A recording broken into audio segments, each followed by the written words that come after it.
शांत सुकिंदा एबे अशांत हेउछि। निरीह आदिवासी उपरे कंपानीर जुलम चरम सीमा टपिगला। निर्वाचन परठारु शांत कलिंग नगरे एबे अशांतर वातावरण।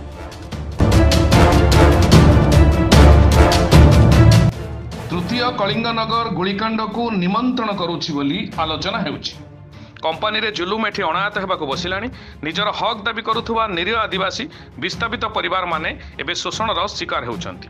कंपानीर सुरक्षाकर्मी द्वारा निरीह आदिवासी माने माड़ खाइबा सहित महिला माने निर्यात होइतिबा देखिबाकु मिलुछि। नीलांचल रे विस्थापित परिवार को चाकरी, मृत व्यक्ति परिवार को अनुकंपामूलक सहायता और चाकरी देवा दाबी रे नीलांचल गेट सम्मुख में धारणा देउथुवा बेले टाटा कंपानी रे चाकरी करिथिबा आदिवासी मानकु जोर जबरदस्त दस्तखत कराई चाकरी बहिष्कार करुथुवा अभियोग रे कंपानी सम्मुख में धारणा देथिबा बेले कंपानी कर्तृपक्ष तांको दाबी शुणिबा परिवर्ते तांको पुलिस लगाई बलपूर्वक घोड़ाइबाकू उद्यम करुथुवा देखिबाकू मिलुछि। एहाकू नै तीव्र असंतोष प्रकाश मध्य देखिबाकू मिलुछि। फलरे शह शह आदिवासी टाटा और टाटा परिचालना नीलाचल कंपानी सम्मुख में निजर हक और दाबी पूर्ण न होगा पर्यंत लड़ाई जारी रहिबो बोली सूचना दैछन्ति। एसहित महिला आदिवासी मानकू रास्तार गोड़े गोड़े पिटिबा एक निंदनीय घटना बोली साधारण दाबी होउछि। जो मानकर बलिदान और त्यागरे कलिंग नगर आज एशिया महादेश रे द्वितीय शिल्पनगर मान्यता पाइछि सेमानक ऊपर होइथिबा अकथनीय अत्याचार को एबे बरादस्ता करा जिवो नाही बोली आदिवासी नेता बाबुली बुर्ती कहिसेंति। एभला घटना को साधारण रे तीव्र निंदा करुथुवा बेले प्रशासनर पारिबा पणिबा को पदारे पकाई दैथिबा आलोचना होउछि। कलिंग नगर रे बारंबार एभाली अशांत हेबा द्वारा शिल्प विकास रे बाधक सृष्टि होतुवा बेले सरकार एथिप्रति दृष्टि देबा पई साधारण रे दाबी होउछि। चांदुआ हेतु कोटी टाटा कॉलोनी संसाइलरू विस्थापित झियो तो आमे एक्चुअली एबे सब तक आम जमी हरैछु घर हरैछु सब किछि जिंस आमे हरै सारला परे भी हमको किछि मिलुनी। सेते पे आमे चाहू कि हमको भी मिलू, हमको भी टाटा स्टील रे परमानेंट जॉब मिलू। हमको ए पर्यंत झियो मानको ए पर्यंत किछि भी अपॉर्चुनिटी दिया हैनी तो आम झियो मानको अपॉर्चुनिटी मिलू कोन पई मिलुनी हमको मिलू।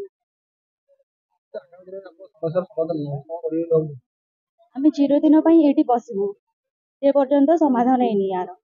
हमर धारणा होउची विगत 12 वर्ष हेलानी हमकू टाटा स्टील तो कर्तृपक्ष माने हमकू खाली छलना एवं लिखित आकार रे देई दउचंती किंतु कौनसी कार्य फुलफिल करूनांती कि कौनसी कार्य से माने इम्प्लीमेंट करूनांती।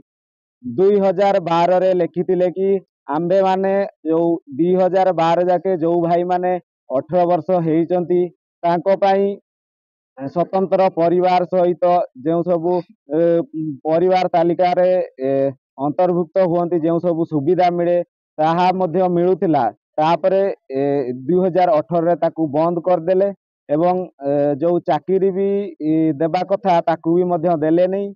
आउ जमी देबा कथा जो घर पाई ताकू भी मध्य देले नहीं।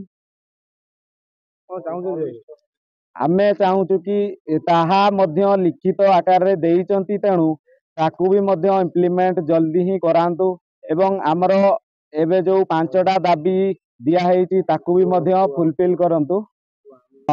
आमको जदि एई दाबी गुडी को फुलफिल न करि पारे ताले आमको टिके टिके विष देई दउ आमे टिके टिके मरी जिबू। एमिति तो मरी मरी आसुचु एबे भी मरुचु नले एइठी मरिबू विष देई दियो टिके टिके मरी जिबू आउ किछि हमको उपाय भी देखा जाउ नहीं।